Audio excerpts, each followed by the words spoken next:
नमस्कार, मैं doctor Aditi Ghai, practising obstetrician and gynaecologist in Gaur city 2 Noida.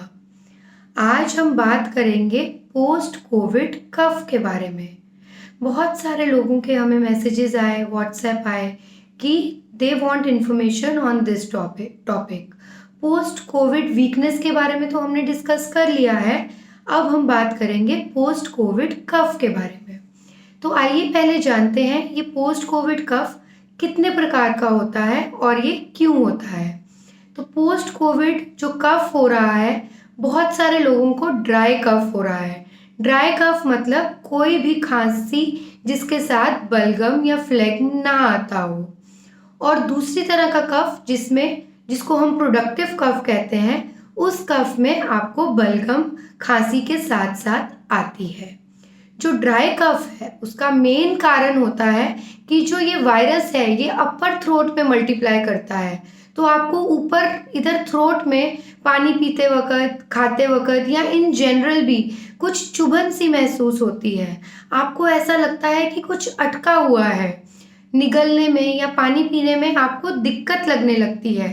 तो ये कारण है अपर रेस्पिरेटरी ट्रैक्ट इन्फेक्शन का, जिसकी वजह से ड्राई कफ होता है।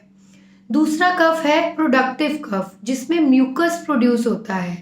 वो कफ का मेन कारण इन्फेक्शन या इन्फ्लेमेशन है जो लंग्स में हुआ है। तो आई एम श्योर इन दोनों ही कफ्स के लिए आपके डॉक्टर्स आपको मेडिसिन दे देंगे, वो आपको ज़रूर फॉलो करना है। इधर मैं आपको बताऊंगी कि खांसी आप घर में किस प्रकार बाकी सब चीज़ों के द्वारा ठीक कर सकते हैं। तब सबसे important first in number comes gargles. Gargles आपको ज़रूर करने हैं। लूक वार्म वाटर से गार्गल करने से जो आपका अपर थ्रोट है ये क्लीन होता है और वायरस मल्टीप्लाई करने में थोड़ा सा वायरस को परेशानी लगता है, वायरस वॉश अवे हो जाता है। तो जो गागल्स हैं वो आप सॉल्ट वाटर से कर सकते हैं, हल्दी वाले पानी से कर सकते हैं, या फिर आप नॉर्मल बीटाडीन वाटर से भी कर सकते हैं। हल्दी वाले पानी के लिए खास मैं कहना चाहूँगी कि जो आप गागल्स करते हैं इसके लिए अगर आप पाउडर वाली हल्दी ना लेके कच्ची हल्दी मंगवा सकते हैं और कच्ची हल्दी के गरारे कर सकते हैं। उसको पानी में उबाल कर पानी बना लीजिए एंड कच्ची हल्दी के पानी वाले गरारे कीजिए, तो 2 या 3 दिन से ही आप अपने कफ में, पेन में, इरिटेशन में सिग्निफिकेंट इम्प्रूवमेंट पाएंगे। सेकेंड जो बहुत ही इम्पॉर्टेंट चीज़ है वो है स्टीम। स्टीम ज़रूर लेना है, मिनिमम 2 टाइम्स स्टीम रिकमेंडेड है इस पीरियड में।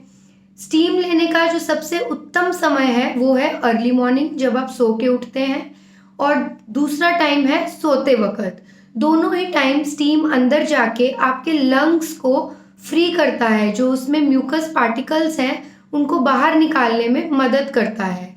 स्टीम लेने के बाद हो सकता है आपको टेम्पररी उस दौरान थोड़ा सा खांसी बढ़ जाए, लेकिन over a period of time ये आपको राहत देगा। अब स्टीम में कुछ भी नहीं डालेंगे, विक्स वगैरह कुछ डालने की ज़रूरत नहीं है, आप प्लेन वाटर से स्टीम लीजिए।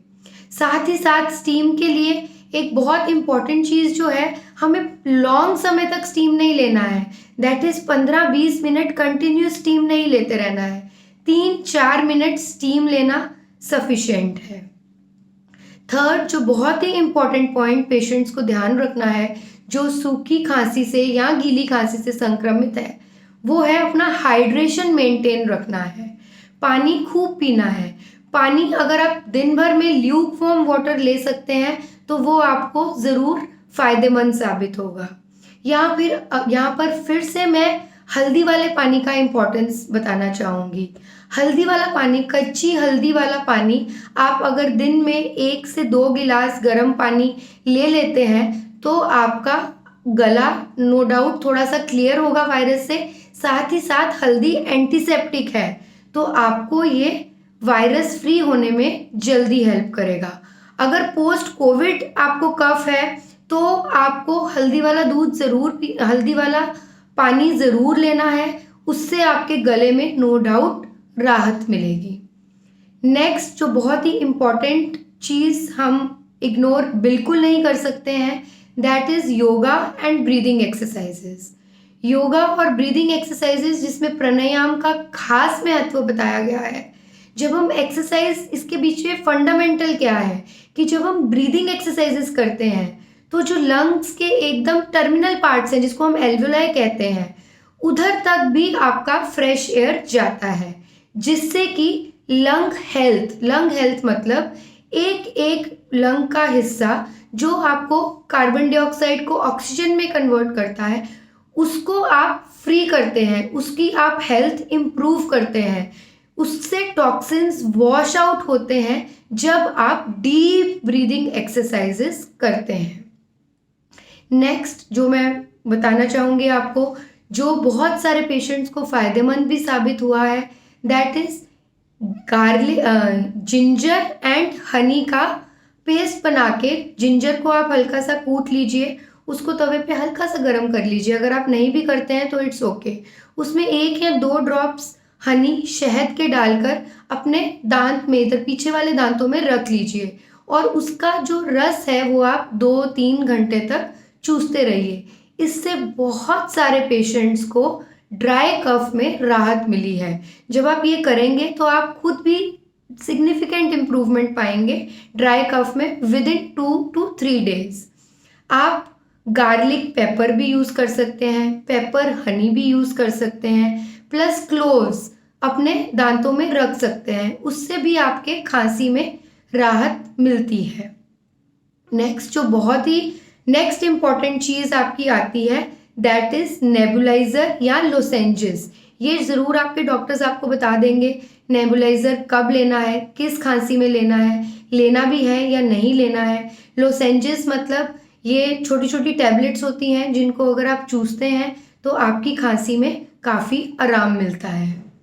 अब जो पोस्ट कोविड कफ से रिकवर हुए हैं या जिनको हल्की फुल्की खांसी है, स्मोकिंग उनको बिल्कुल नहीं करना है। स्मोकिंग उनके लिए एकदम हज़ार्डस हो सकता है। स्मोकिंग करने से उनकी लंग हेल्थ बिल्कुल ख़राब हो जाएगी। साथ ही साथ जो अभी रिकवर हुए हैं उनको पोल्यूशन से भी अपना पूरा बचाव रखना है। पोल्यूशन से और स्मोकिंग ना करने, पोल्यूशन से बचने से और स्मोकिंग ना करने से आपकी लंग हेल्थ वापस इंक्रीज होती है। तो ये सारे पॉइंट्स को अगर आप ध्यान में रखते हैं तो आप ज़रूर खांसी से 2 या 3 दिन में ही राहत पाएंगे। नेक्स्ट, एक जो बहुत सारे पेशेंट्स हमसे क्वेश्चंस पूछ रहे हैं वो है स्टेरॉइड्स के बारे में, कि स्टेरॉइड्स लेना है या नहीं लेना है। तो यहाँ पर अपने डॉक्टर पर ये आप डिसीजन छोड़ दीजिए, अपने डॉक्टर पर ट्रस्ट कीजिए। लेकिन जो आपको एक ब्रॉड पर्सपेक्टिव में बता सकती हूँ, दैट इज़ कि अगर आपका CRP बढ़ा हुआ है, CRP बढ़ना मतलब इन्फेक्शन, इन्फ्लेमेशन ज़्यादा होना, तो उस केस में आपको स्टेरॉइड्स लेने पड़ सकते हैं। लेकिन ultimately let this decision rest on your physician. तो आज इस वीडियो में हमने सीखा कि खांसी को हम घरेलू नुस्खों से किस प्रकार ठीक कर सकते हैं। The first and foremost is gargles, second is steam, third is अपनी बॉडी का हाइड्रेशन मेंटेन रखना, फोर्थ इज जिंजर और हनी का पेस्ट या उसको हल्का सा रखकर अपने दांत में आप रख सकते हैं। Next is yoga and breathing exercises. Last में मैंने आपको बताया लोसेंजेस का भी काफ़ी इसमें यूजफुल इफेक्ट देखा गया है। प्लस आपको स्मोकिंग से और पोल्यूशन से पूरी तरह से बचना है।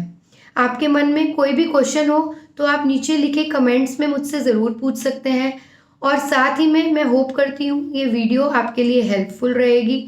प्लीज़ आप अपने कमेंट्स में बताइए कि सूखी खांसी का इन सब नुस्खों को करने से आपको कितना इफ़ेक्ट हुआ है, और आप और किस टॉपिक पे बात करना चाहते हैं वो भी आप मुझे ज़रूर बता सकते हैं। Thank you. Stay at home, stay safe. इन 3 चीज़ों को बिल्कुल मत भूलिए, hand hygiene, social distancing and masking.